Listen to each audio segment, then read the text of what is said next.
अस्सलाम वालेकुम जी। आज हम बना रहे हैं अरवी गोश्त की बहुत ही मज़ेदार सी रेसिपी आपके लिए, जो कि आपको इंशाल्लाह ताला बहुत अच्छी लगेगी। रेसिपी शुरू करने से पहले अगर आप मेरे चैनल पे नए हैं तो मेरे चैनल को सब्सक्राइब कर दें, बेल के बटन को प्रेस करें, ऑल के ऑप्शन पे ज़रूर क्लिक करें ताकि आने वाली वीडियोज़ के नोटिफिकेशंस आप तक आते रहें। वीडियो अच्छी लगेगी तो लाइक और शेयर भी कर दीजिएगा। जी, मैंने प्रेशर कुकर में सबसे पहले डाल दिया है 1/2 कप ऑयल, और साथ ही इसमें मैं डाल रही हूँ मटन यानी कि बकरे का गोश्त, जो कि मैंने 1 किलो लिया है। और ये 1/2 कप ब्राउन प्याज रेडीमेड में इस्तेमाल कर रही हूँ। आप एक बड़े साइज़ का प्याज लेके उसको ब्राउन करके डाल सकते हैं। ये 2 से 2.5 टीस्पून तक लाल मिर्च का पाउडर,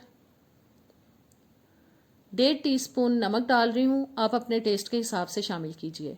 1/2 टीस्पून हल्दी पाउडर,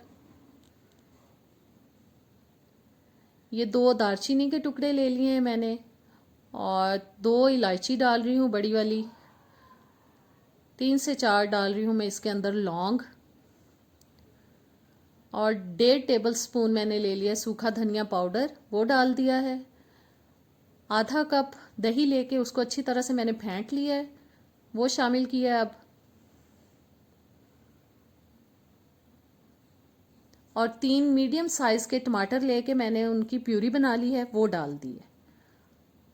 और अब हम करते हैं चूल्हे को ऑन, और अब तकरीबन 7-8 मिनट तक मैं गोश्त को पकाऊंगी मीडियम आंच पे सारे मसालों के साथ, ताकि गोश्त के अंदर जो एक मखसूस सी स्मेल होती है वो फ्राई करने से चली जाए। बस गोश्त का कलर चेंज होने तक हमें इसको पकाना है, और उसमें तकरीबन 7-8 मिनट लग जाते हैं।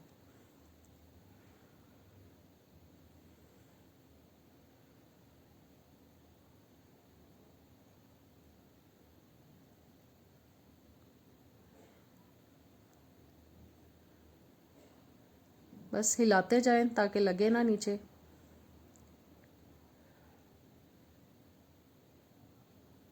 और अब मैंने 2 से 3 ग्लास पानी ले लिया है। आप अपने प्रेशर कुकर के हिसाब से पानी शामिल कीजिए, और तकरीबन 20 से 25 मिनट के लिए मैं इसको प्रेशर कुकर में पकाऊंगी, क्योंकि हमें 75 से 80% तक इसको गलाना है, कम्प्लीटली नहीं गलाना हमें इसको। और ये जी प्रेशर कुकर मैंने लगाते हुए आपको नहीं दिखाया, बस वो मैं अब खोल चुकी हूँ प्रेशर कुकर। गोश्त को मैंने चेक कर लिया है, और ये जितना हमें चाहिए था उतना गल चुका है। आधा किलो मैंने अरवी ले ली है, इसको मैंने नमक लगा के आधा घंटा पहले रख दिया था, और फिर बाद में अच्छी तरह से मल के मैंने इसको वॉश कर लिया। बस अब इसको अरवी को हमें इसमें पकाना है। इसके अंदर देखें अभी थोड़ा सा पानी है गोश्त के अंदर, और मैंने अरवी डाल दी है। बस अब इसको मैं ढक कर तकरीबन 8-10 मिनट के लिए बिल्कुल हल्की आंच पे पकाऊंगी। जी, ये पक चुकी है अरवी, और ढक्कन मैंने उठा दिया है। अरवी को मैंने चेक किया है, वो गल चुकी है। और अब मैं इसको भूनूंगी जब तक के ऑयल सेपरेट ना हो जाए। और ये देखें ऑयल निकल चुका है, और अब मैं इसमें डाल रही हूँ पानी 2 से 3 ग्लास।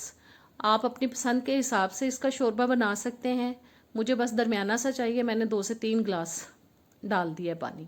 ज़्यादा भी डाल सकते हैं आप अपनी पसंद के हिसाब से।